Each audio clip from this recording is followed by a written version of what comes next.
Nuestra opción es Kirchner, Scioli. Con ellos no vamos a resignar nada, no vamos a resignar la doctrina, no vamos a resignar los sueños, no vamos a tener que esconder la memoria, no tenemos por qué tener vergüenza de nada. Con ellos somos más libres y estamos más cerca. Estamos, compañeras y compañeros, donde queremos estar.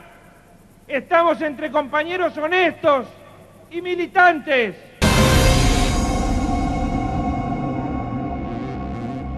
Bueno, José Vitar está con nosotros.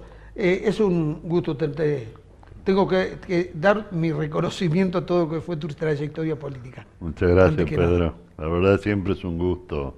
Bueno, venir aunque sea cada muerte de obispo, pero vengo poco. Aunque esta entrevista tal vez no sea la más agradable entre los dos porque vamos a tener algunas diferencias, pero me interesaba conocer tu opinión. Hoy hay una tensión muy grande entre la nación y las provincias por la eliminación del fondo soja. Yo decía en el programa, se viene el ajuste que pide el fondo, pero bueno, hemos caído al fondo porque tenemos déficit fiscal. Y me hacía la pregunta, ¿cuánto incidió los niveles de corrupción de la época del kirchnerismo en el déficit fiscal de la Argentina? El tema está abierto, comenzá tu pregunta específica es primero, la incidencia supuesta de la corrupción kirchnerista en el déficit fiscal que provocó Macri. Esa sería la pregunta. El déficit fiscal existe por absoluta impericia y desmanejo de la economía, a mi juicio, por parte de la asociación ilícita que nos gobierna. Esa asociación ilícita de ricos, ladrones que nos gobierna. Otro tema es lo que puede haber sucedido en el gobierno kirchnerista, lo podemos ver por separado. Pero a 3 años de aquellos episodios, después que Macri, que recibió un país sin deuda, lo endeudó hasta el tope, después de que la inflación, que él decía que era muy fácil erradicar, no solo se erradicó, sino que se duplicó. Este año va a llegar al 40%. Después de las corridas cambiarias, después que hicieron todo un discurso contra el llamado cepo, para terminar en una locura donde, a ver, este año empezó con el dólar a 18 pesos, Pedro, no sé si recordás. Sí. Estamos ya... En el presupuesto está presupuestado 19 pesos el dólar. Estaba presupuestado 19, claro. Crecimiento del 3,5%. Claro. Con una inflación del 15%. Es un dibujo muy malo para lo que es la realidad. Esto lo reconozco.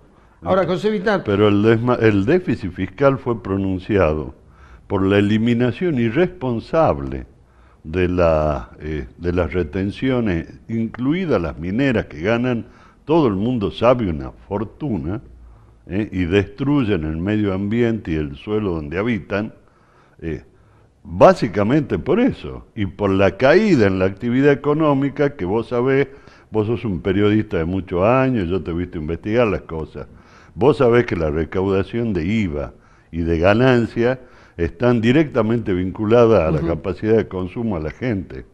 Cuando la gente deja de consumir en el acto, se cae la recaudación de IVA y de ganancia, como se cae la de rentas provinciales también. Yo reconozco que Macri tenía un análisis aproximado de la realidad y que utilizó malos instrumentos, se adelantó en darle quitas impositivas a estos sectores, aunque lo había propuesto en la campaña.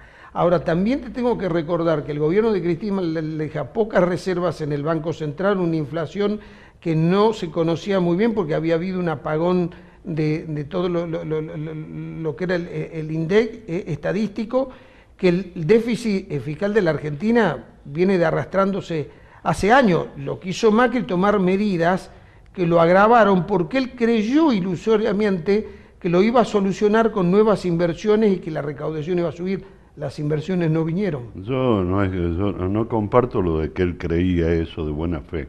Yo creo que la gente que nos gobierna, que son básicamente CEOs y empresarios, vinculados a grupos empresarios muy importantes en la Argentina, en algunos casos multinacionales. A ver, cuando yo me voy al aeropuerto de Tucumán a tomarme el avión, y ya la manga no la usa más aerolínea que la empresa del Estado, sino la empresa LAN, cuyo CEO es el vicejefe de gabinete, vos entendés algunas cosas. Digo, me parece a mí que el gobierno nacional está en manos de empresarios que actuaron según sus intereses.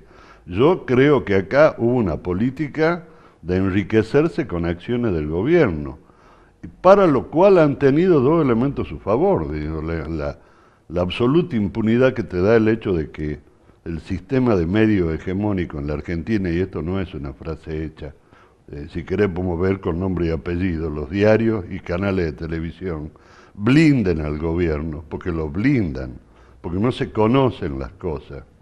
Y por otro lado, que la justicia se haya transformado vergonzantemente desde la nueva Corte en adelante en un brazo armado del gobierno de Macri, de una estrategia que ya ni sabemos dónde se diseña. Entonces, volviendo al tema, porque quizás no te contesté correctamente lo que me preguntaste, el déficit fiscal se agravó con Macri. Se agravó.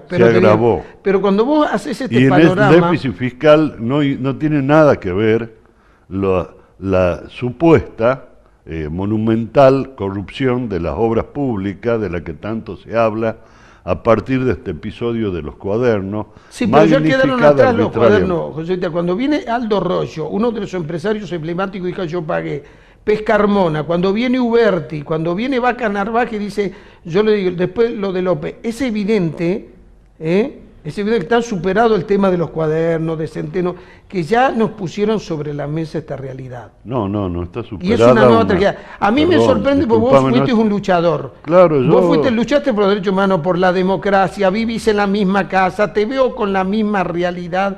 Fuiste un hombre cercano a Chacho Álvarez, luchaste por un país diferente. Y me pareció que el gobierno kirchnerista al cual vos apoyaste en algún momento te tendría que haber desilusionado, porque en realidad no lo veo coincidir con lo que fueron tus postulados cuando estuviste en la provincia y cuando fuiste diputado nacional. Mirá, Pedro, a ver, el señor Rollo y todos los empresarios que enumeraste, sí, incluidos los familiares del presidente, que son la tercera empresa de obra pública del país, de lo cual no se habla mucho. También está dicen que pagan coimas, te van a decir, si le preguntas un poquito más, que esas coimas se pagan de toda la vida en la Argentina, sí, lamentablemente. Sí. Y como vos bien has dicho, toda mi vida hice de la denuncia de la corrupción uno de mis principales actividades políticas. Pero estoy hablando con alguien que tiene una vida austera, por eso te decía, tengo que reconocer lo que fue tu trayectoria. ¿Sabés quién vino al programa anterior? Sí. Díaz Lozano y vino Rodolfo Zúcar. Y los pongo a todos en el mismo nivel, los veo vivir de la misma manera que antes, habiendo tenido cargos muy importantes.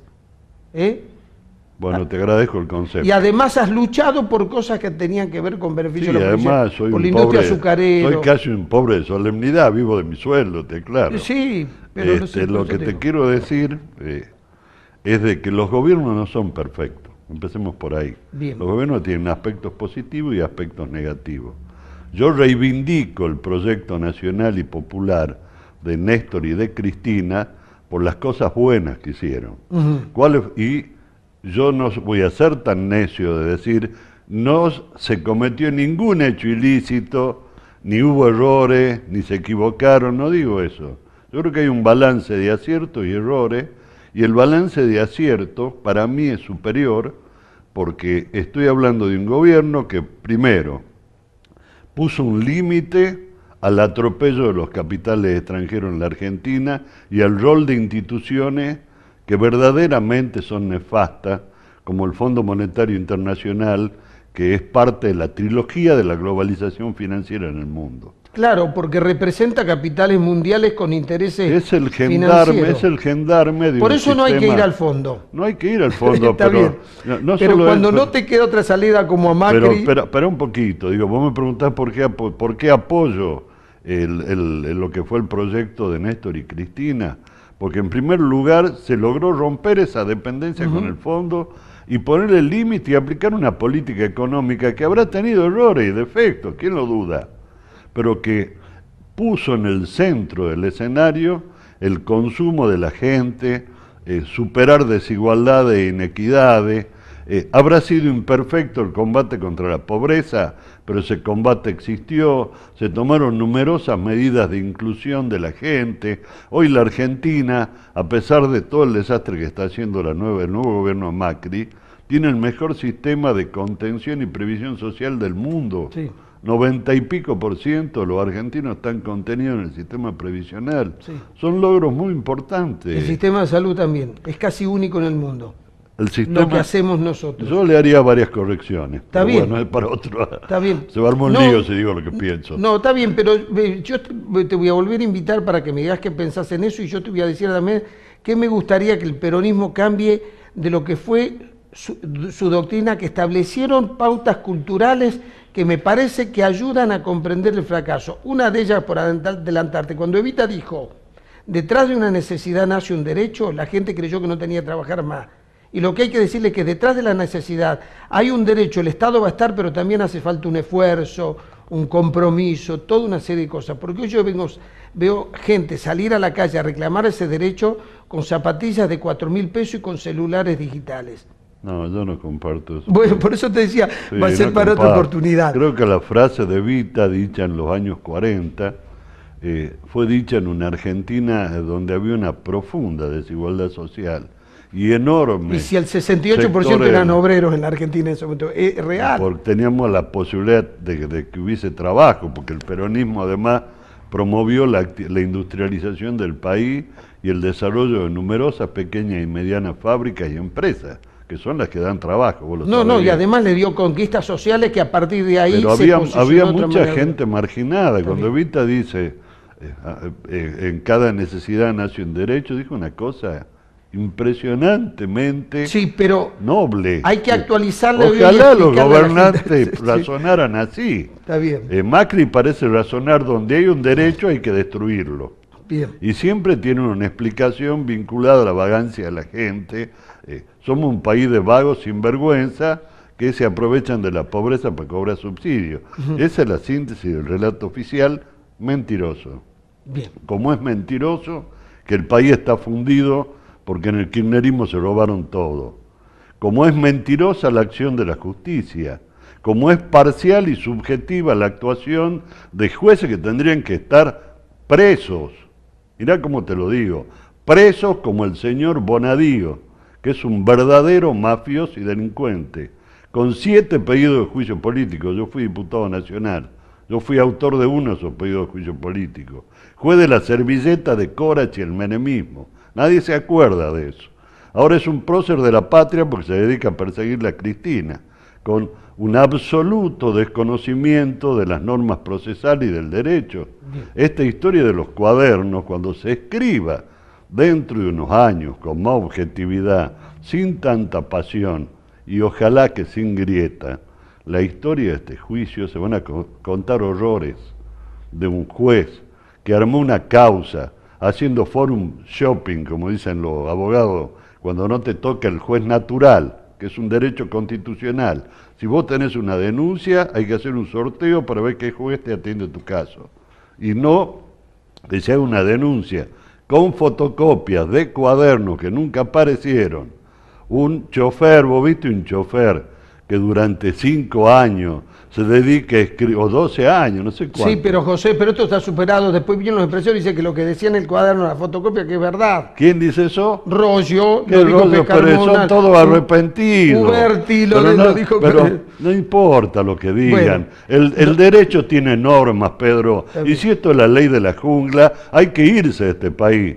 Porque la verdad que si aquí se reconoce el derecho a un debido proceso, a un juez natural, y las pruebas pierden sentido, y lo que vale es la acusación de los medios, y la colaboración de estos empresarios arrepentidos, entre comillas, como arrepentidos son un acto de sinvergüenzas como López y Uberti, que hasta hace un año no servían para nada, ahora son arrepentidos. Bueno, van a la casa y se dedican a acordarse de cosas que se habían olvidado. El chofer del cuadernito, Oscar Centeno, que nunca se vieron, contaba la plata mirando los bolsos. Decían, llevaba un bolso donde había $758.450.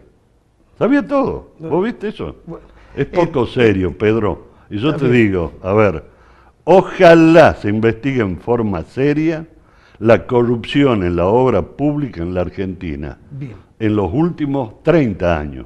Sí. Ojalá. No, con jueces serios. A ver, vos luchaste contra los gobiernos militares, también de la época militar, de Cacciatore, acordate lo que fue en la autopista, de todo. Suponete que está prescripto. Está bien, de los últimos 30 años, 20 años, 15 años.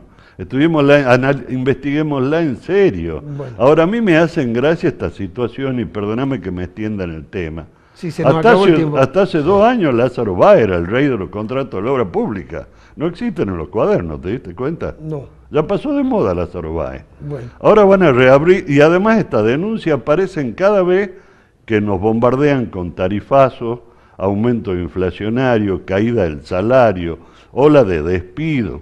Entonces, no es para tomárselo muy en serio. No, son dos realidades diferentes. Es verdad, la economía está mal, la gente le está pasando mal, y vamos a estar hacia fin de año en una situación más complicada. De esa gente, creo que fue en San Nicolás, donde le leían los telegramas de despido, hombres grandes llorando. No. Estas cosas, estos datos, salen. Cuando lleguemos a fin de año nos van a sorprender mucho más. Bueno, José, perdón muchas por gracias. mi vehemencia. No, por favor, te invité para eso. Muchas gracias. Después de la pausa, Colombres Garmendia.